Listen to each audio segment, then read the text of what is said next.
Hi, I'm Billy A. It's a beautiful day. When your bank, mortgage company, credit union, friends or family, or Blake says no way, you say that's okay. I'll call Billy A. I've been in lending since 1984. Love it. I did a lot of conforming lending throughout my career. And in that time span, I always did a lot of private lending. So about 15 years ago, I just focused on the private lending, had some great mentors. One mentor that Blake and I shared was a guy by the name of Alan Friedman. Alan has been a great mentor. God rest his soul, left us a little while ago. And with that said, I've been blessed to be in the industry, had a couple of great mentors. So I tend to do a lot more in private lending. Love it. What is the difference between equity marketing and conventional brokerage? Okay. Do you ask the question or I just answer it? I just asked it. You just did? Yeah, so We're still going. We're still going. Great. We're on a roll. So I think you have to ask a deeper question. Okay. And the deeper question is, what's man's biggest enemy? So I'm asking you, what's man's biggest enemy? Greed himself? Greed himself. No. Weather? No. Yeah, I truly believe man's biggest enemy is ignorance. And this is a different model. You know, observation is wisdom, judgment is weakness. So from my perspective, when I first came to this group, exchanging, equity marketing, it was a little different way to think. And unfortunately, in the world we live in today, too many folks are very lineal in their thinking. And then when you do that, you stay ignorant. And that's not healthy. I think if you look at it, I've been blessed. I've been in a lot of coaching programs.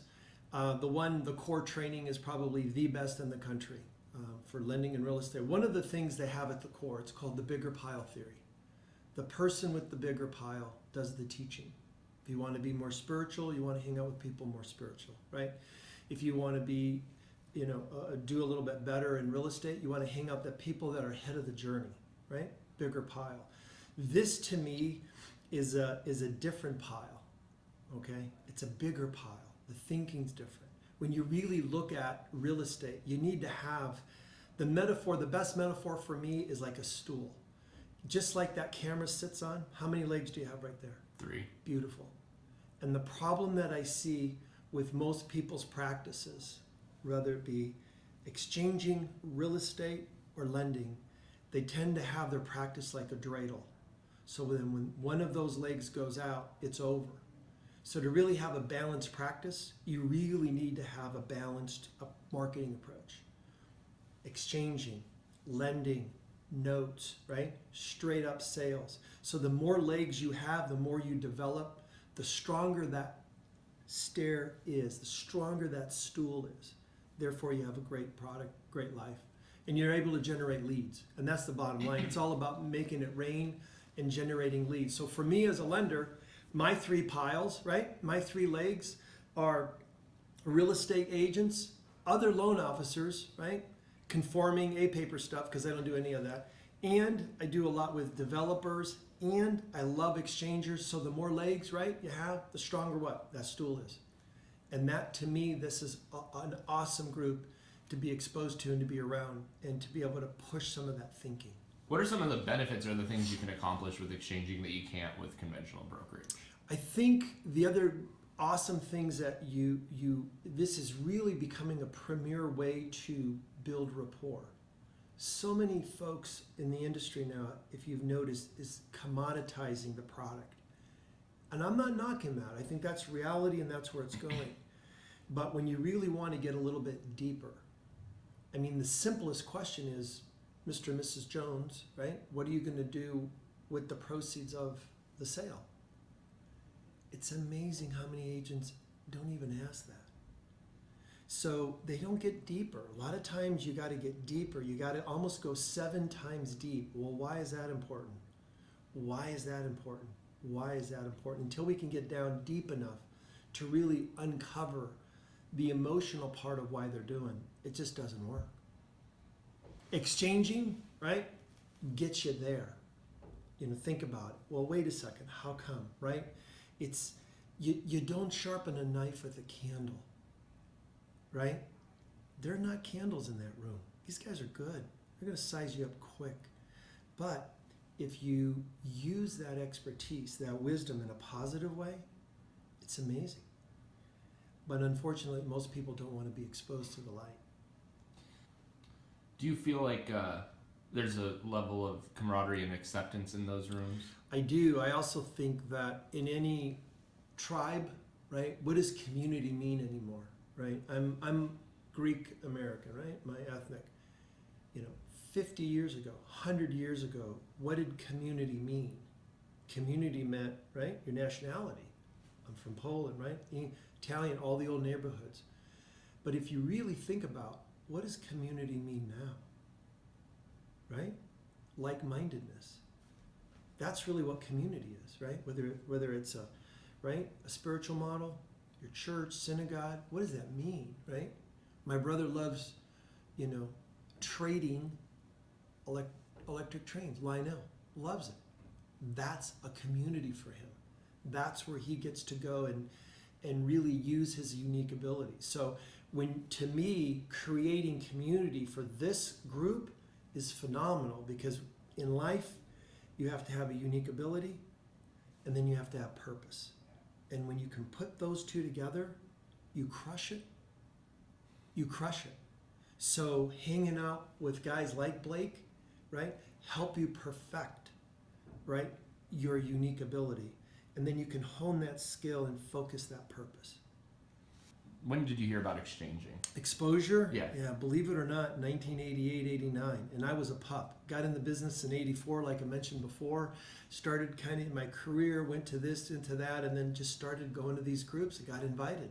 Got invited to where the tree first started, underneath, right? The old steakhouse, and you're like, wow. Then it went over to a lodge, and we've kind of morphed in and out throughout that whole process, right? Black Angus is, they had a big, dining room underneath it, and that's where a lot of the groups started, and a lot of things happened. And then, so over the years, it's kind of evolved, and then you kind of see it, grow, contract, grow.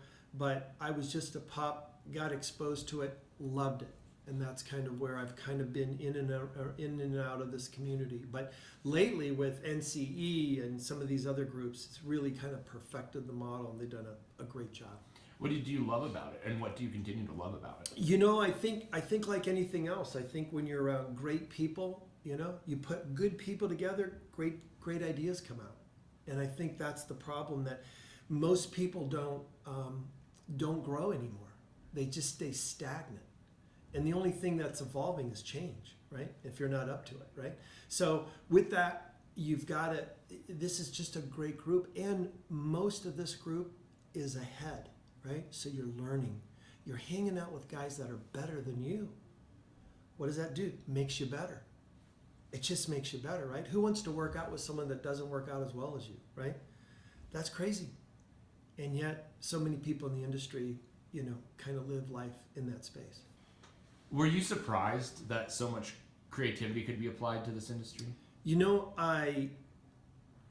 I love the creativity, and the one thing about real estate is, you can really, flat line this, right, horizontal line out. Depends on where you want to be, right? At the end of the day, I've always been conditioned, there's riches and niches, right? This is a niche. But folks like Blake, Alan Friedman, some of the guys, right? Bob Steele, these guys found this niche and they just crushed it. It doesn't get better than that. So there's riches and niches. And that's the other reason why I love this group.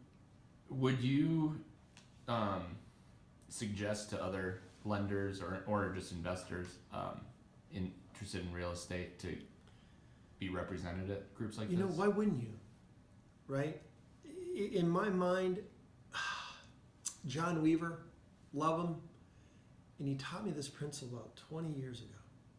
Most people fish with a pole, right? A pole. Bill, I fish with a net. Depends how you want to fish, right? I'm all about lead generation and fishing. It's beautiful, right? Have to have bait when you fish, right? So what I love about this model, to be in front of all these big dogs, have an idea, perfect a philosophy, a theory, right? They've already got the formulas down. So in my mind, who wants to fish with a pole when you can fish with a net and get inside this group? But you got to get in there, right?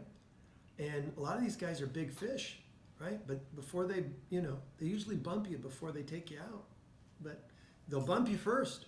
They want to know what you're all about. See if you can come back. And that's why I love it. But a lot of integrity, a lot of honesty. And the other thing about this group is, like any community, if you hurt somebody there, everybody's going to know about it. So unless you come in with an open mind, open heart, I'm kind of thinking this group's not for you. Exchanging is like golf. It doesn't build your character. It reveals your character. That's what exchanging does. Network marketing, it reveals your character. All right, I have one more question. Sure. Do you like your job? Love it. Love it. I think I'm blessed, and I'll come back to unique ability. I think we have a creator, and I'm here with, each one of us is like a seed, right? Bird seed is to fly, right? A fish is to swim. And we have this inherent DNA that our creator gives us, which is our unique ability. And most people struggle until they find that, right? And so I'm blessed, I've enjoyed it, and every day's really a gift. And like I said, when you put that unique ability together with that purpose, it's awesome. I mean, think about Elvis Presley. What a phenomenal unique ability he had, right? But he started off in gospel music. And then what happened? His purpose drifted. If he would have stayed, right, and perfected that, who knows what would have happened? Who knows how much longer he would have lived? I mean, I'm hanging out with guys. Alan Freed was 95 years old, still doing deals. So he had both of that, right? Unique ability and purpose. And he was doing it for, right, his creator on earth, helping out other folks. Good stuff.